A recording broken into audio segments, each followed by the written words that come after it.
Do you know you create your own reality? Do you know that it's a vibrational universe? Do you know that things are always working out for you, and the evidence of them working out for you is happening in this moment to the degree that you are soft and compliant and allowing it, and that you're the one that builds the shell around you and makes it a rougher ride than it needs to, but you could soften that shell and it would be a less rough ride. Do you get that? And that what is happening to you has nothing to do with anyone else on the planet, except that you're reacting to the way they're reacting to you and messing up what you're doing with your vibrational reality, that with your vibrational environment. Esther's been trying to find the perfect word because she can feel us meaning it. So she wants to say it's a climate, or it's an environment. It's a state of being. It's the vibrational beingness that you want to work on. And if we were standing in your physical shoes, we would work on it in these ways. We would go to places that feel good as often as we could. And we would acknowledge that it feels good, and we would try to identify what is it about this place that feels so good. In other words, we would not try to solve issues, and we would not get into debates with people who are trying to solve issues, and we would not talk about problems of others with them, and we would not talk about our own problems with anyone else. We would spend our time looking for that central place that feels good, even if it's something as central and basic as the sun came up this morning and that helped me. And the food keeps growing, and that helps all of us. And the world keeps turning because it is right that it does. And babies keep being born because this is the leading edge of creation. And source keeps flowing because nothing other than that is natural. And well-being abounds. No matter how hard you try to find dark corners of the world, they are small and puny in comparison with the brilliance and the beauty of the world. The well-being is dominant, no matter what anybody is focused upon in the moment. That's just a fact of the way that it is. The well-being is dominant. And as you start focusing yourself in those ways, then the details, like our friend was saying, those winks from the universe, the details, the specific details, will begin flooding into your experience until you will not be thinking that what Abraham's trying to get you to do is just withdraw from life and find something simple to focus upon and live happily ever after in a sort of confined world. Instead, you will notice that you have a cadre, a group of non-physical intelligence who understands the specific and intimate details of your desire, who is inspiring you to a path of least resistance, not just for the outcome that you think you want, but for the pleasure of the unfolding along the way. And then you're going to start making these associations, and then something's going to shift for you. It's going to be like a fulcrum shift. It's going to be like a paradigm shift. And if it hasn't already happened for you, which in many cases in this room it has, it's about to. And it will feel like this. The details of your life will cause you to feel worthy. Because suddenly you'll be reacting to the core of what is good rather than to the anomaly that feels bad. Can you feel that shift? We applaud you for your ability to listen with us, because we said a lot of the same things over and over again, and yet we said things to you all day long here today that no one on this planet has ever understood as clearly as you just did. You are out here on the leading edge of thought, and it's not the big deal all of you are making it out to be. When you set aside proving any worthiness, that takes away a lot of responsibility, and you might as well give it up because there's nobody standing in counsel for that. So no matter how hard you try to show your worthiness, you're not getting any brownie points with anybody, because there's not that kind of thing going on. When you are trying to explain yourself, when you're trying to explain how you got into this place that you really don't want to be, you're practicing the wrong vibrational dynamic, and you're just going to get more of that till after a while, now that you've heard this conversation, you will grow weary of that repetition. And it is our expectation that you will begin to focus in the moment where all of your power is, more deliberately upon things that you can do something about. We would encourage you, as soon as you can get off to yourself and get a piece of paper and something to write with in your hand, that you would begin identifying for yourself what things you really like to do, what feels good when you do it, and what feels good when you think about it. And let that be the thing that you focus upon for as long as it takes for the universe to deliver to you a whole bunch of stuff that's just like that. Because it is our promise to you. If you will take the time to make that list, the universe will deliver to you a whole bunch of stuff that's just like that list. And through that experience, not through the words that we've been offering here today, but through the universal response to your focused understanding, you will prove to yourself that you are the creator of your own reality and that life is supposed to be good for you. Not as supposed to be while it isn't, supposed to be and is. So, sometimes you begin your day much as you ended the last day. But if we were standing in your physical shoes, when we would awaken, we would acknowledge, oh, fresh start. I can push the reset button. I have complete control over my point of attraction right here, right now. And I will look for things that feel good, no matter how far into my past I have to dig. I will look for things, no matter how sifting I have to become, because I understand we're speaking for you. I understand that what I think and what I feel equals my point of attraction. And what I allow or disallow from this magnificent vibrational reality that I have crafted is completely dependent, contingent upon what I do right here, right now, in preparing my point of attraction. So as we've been talking to Esther about this point of attraction, she is reaching for the best word to describe it. For a while, we called it the grid, sort of like this framework that would fill in with details, like the frame of your house, and then it fills in with all of the other beautiful things. So there is this vibrational grid that you establish. She found words like climate, this atmosphere, this environment.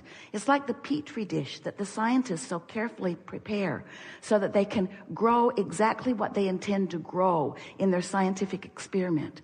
This is what you are wanting to do. You're wanting to understand you have a point of attraction, and we love you so much.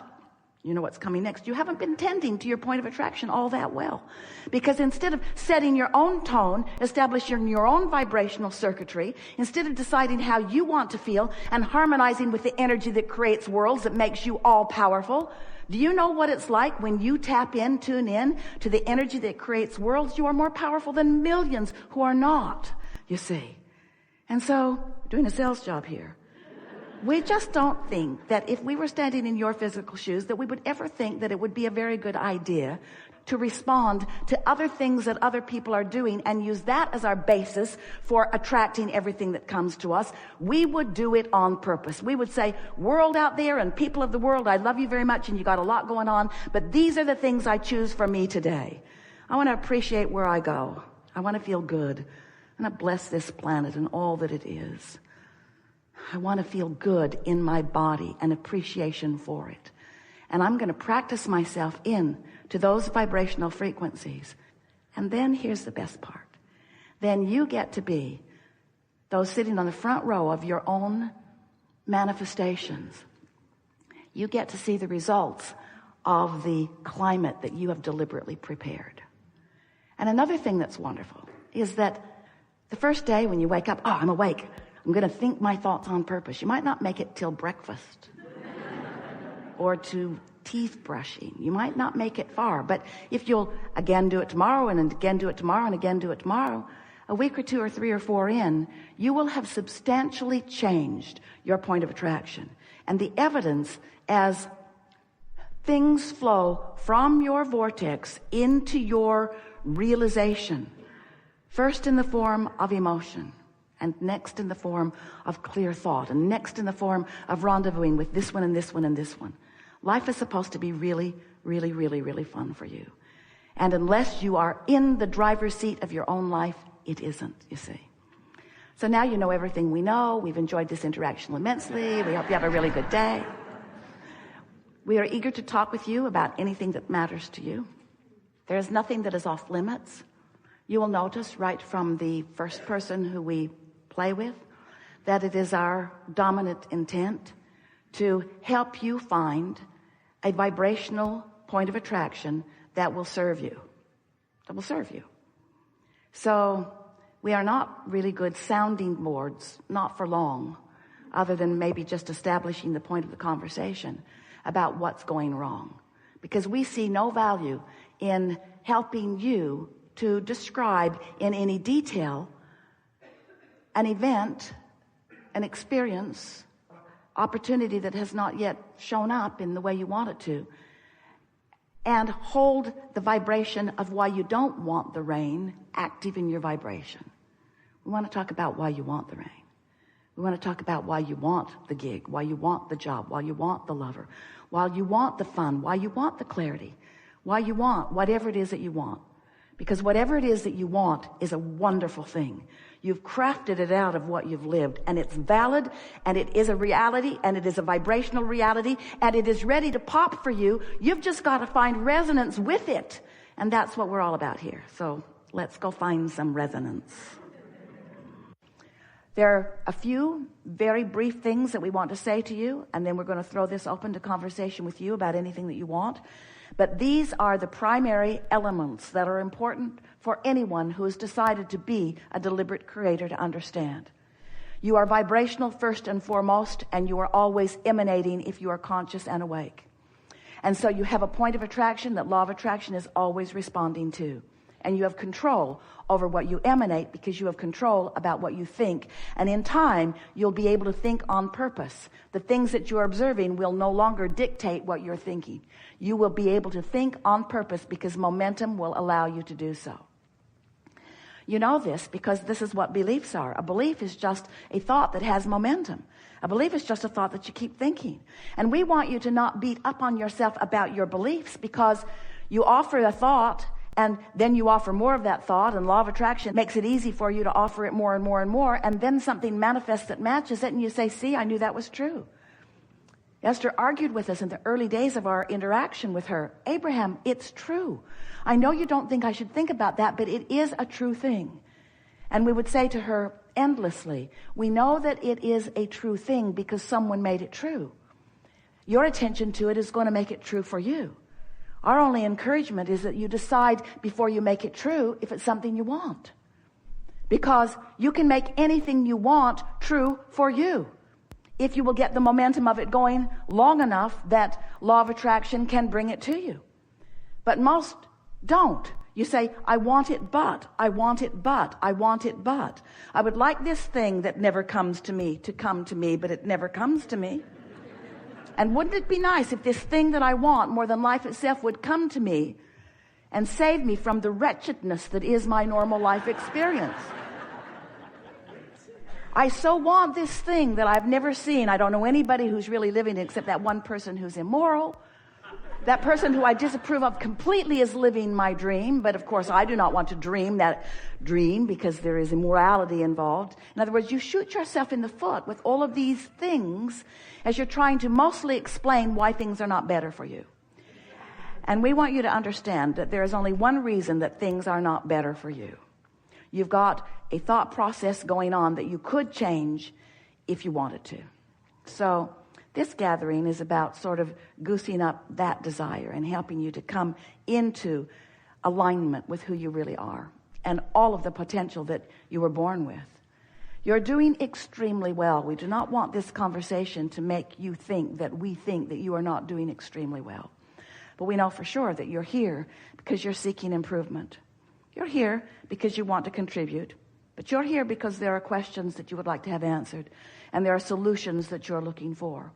And we want you to know that within the framework of your understanding the law of attraction and your vibrational relationship with your source, which is what your emotions are all about, that you will find here today, if you want it, the formula to be or do or have anything that you desire. There is nothing that is off limits for you. If this time-space reality has spawned the desire within you, it can deliver the full-blown manifestation. We're eager to talk with you about anything that matters to you. Nothing is off limits.